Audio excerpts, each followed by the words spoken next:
ololahan hadda ay dowladda bilowday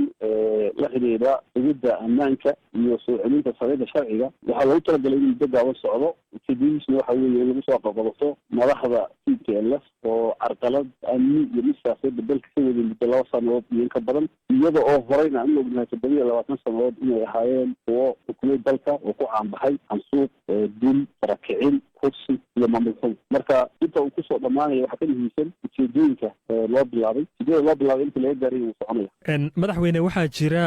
in dadku sheegayaan markaasi in cabsi laga qabo dagaalkan inuu baaho marka maxay tahay xukuumadda federaalka uu hogaanka u hayo Dr. Abiy Ahmed in uu halku dagaal qaadi lahaa uu wada hadal ama waan arintani waxa lagu raadiyo waa isku dayay wada hadal lagu dhameeyo hawshan dooyin saniyo dadkii ugu dambeysay ahayd intii isbedel ka dhacay dalka Ethiopia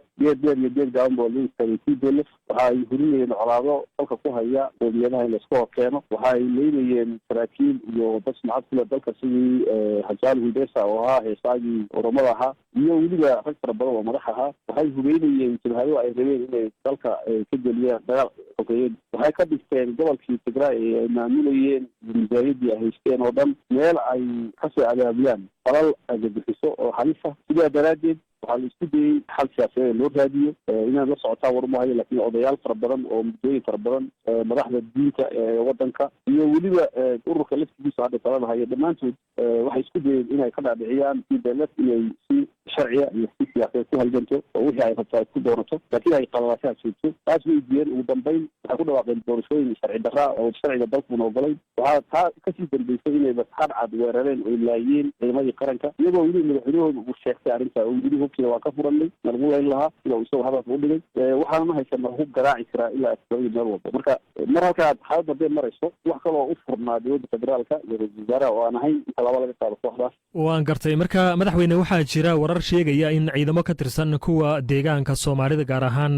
booliska gaarka ah ay dagaalkani ka mid yihiin ay la safayn dowladda dhexe qaarkoodna loo diri rabo marka muxuu yahay ujeedka ay u dagaalamayaan ma jiro wax noocaasi ilaa iyo hadda looma baahanin ciidamo deegaanka uu leeyahay anagu dalkan ka tirsannahay waxyaalaha dalka xaqaan ka raadsanayno waajibaad iyo lagulaheedaa jira laakiin si wanaag waxaa hadda waan ku heshiinay ama aan wadnaa waxa weeye ciidamada deegaanka Soomaalida ay ilaaliyaan xuduudaha ballaaran ee deegaanka Soomaalida haba yaraatee wax qorshe u yaalla inay qayb ka noqdaan waxyaala wax ka baxsan arrinta hadda aan ku sheegayno ma jiro xoogag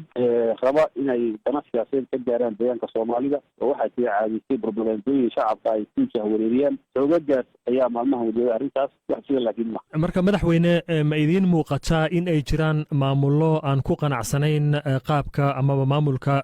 hogaanka u hayo Dr. Abiy Ahmed ee ka jira dalkaasi Ethiopia in ay ku qancin oo beritona ay qaadaan wadada ay maanta qaaday deegaanka Tigray oo kale haddii aan wax laga qaban gobolka Tigray iyo kooxda TPLF dal tiraya mid haba yara marka madaxweyne mowqifka marka deegaan ahaan oo adigu markaasi madaxweynaha u tahay dowlad deegaanka Soomaalida ee dalkaasi Ethiopia mowqifka marka dagaalkani aad ka qabtaan muxuu yahay mar haddii ciidamadii inay tagin aad noo sheegtay mowqifka ku aadan bal inoo cadee mowqifka anaga ku aadan waxa weeye 100% waa taageersannahay ololaha sharciga lagu sugayo ee lagu soo celinayo nidaamka iyo kala dambeynta ee dowladda federaalka ay qaaday waxaan u taageersannahay inuu sharci yahay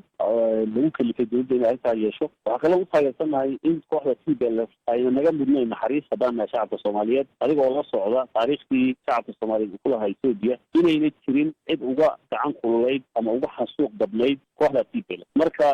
ma oo kaliya Soomaalida deegaanka ku nool laakiin Soomaalida xitaa jaarka mee walaalaha aan nahay qaska ilaa iyo hadda haysta iyo wareerka iyo jahwareerka waxaa kow ka ahaa oo keenay TPLF xaqeynta shacabka Soomaaliyeed haba yaraatee sabab aan maaragtay maanta marka tallaabo laga qaado aan ugu farxi weyna meesha bakaan waxaan dareemaynaa in xirsi ay noo geysteen wax ka mid oo cadaalad aan helayn marka tallaabo laga qaado ee sharciga la hor keeno kuwii shacabkan ay xasuuq waayahay madaxweyne ugu dambeyn waxaad ka dhawaajisay TPLF in ay dhibaato badan ka geysatay muddadii 22 sano ee dalkaasi Ethiopia ay ka soo arriminayeen marka taariikhdii hore iyo dhacdooyinkii hore inta dhinac la isaga dhigo sooma haboonayn in aad ka fikirtaan mustaqbalka dalkan Ethiopia haatan dagaalada guda galay oo ay dhici karto in dagaal sokeey arrintani ay u horseedo sidoo talaabin hadda la qaadayo waa in laga baaqsado dagaal sokeey haddii aan TPLF talaabo laga qaadin haba yaraatee wax nidaam iyo wax dal tiraya ma jiro TPLF waxay huriyaysaa codaan waxay ogeynaysaa jabhado waxay mid ku tahay deganaanshaha iyo nabadgelyada dalka sidaa daraadeed dagaal sokeeye wuu imanayaa haddii aan talaabo laga qaban